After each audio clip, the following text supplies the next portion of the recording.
So this here is a sencore transistor tester, I think a 79 or 179. This is a beta tester. So transistors have this thing called beta, which is pretty much how much amplifying or how much it's letting through for whatever's present at the base. So if, let's say, you have an amplifier and it uses 4 or 10 transistors in parallel at output. It's not going to use just one because it needs to provide a lot of power, so they would take, instead of using a giant transistor, they would just parallel smaller transistors.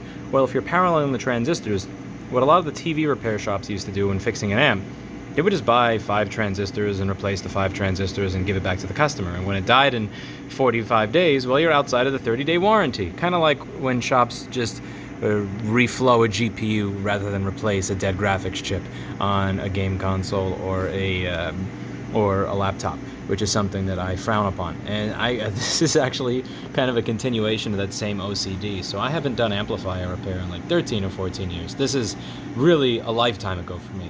But I found this while cleaning out my office. This is a sencore transistor tester, and what I used to do is if I was fixing an amplifier, here you could set the NPN side or the PNP side, I would actually use this to test the beta value of my transistors. So if I was replacing 4 transistors, I would buy 20 or 30 or 40 of them, and then I would match them, and I would only use the 4 that matched perfectly in the output section. And what I noticed while I was doing this is that I don't think I ever had an amp come back for warranty, ever. And the reason is because I matched the beta value of the output transistors. Whether this matters on anything modern, or I don't know, because I don't do this anymore, but this is just a cool little thing that I'm tossing off to one of the people here who does audio gear repair in their spare time, since this really is literally just collecting dust at this point in my office, since I don't do this anymore. I've completely forgotten how to do this type of repair. I haven't worked on audio gear in over a decade, and yeah, it's kind of, but I'm gonna miss you, little transistor tester.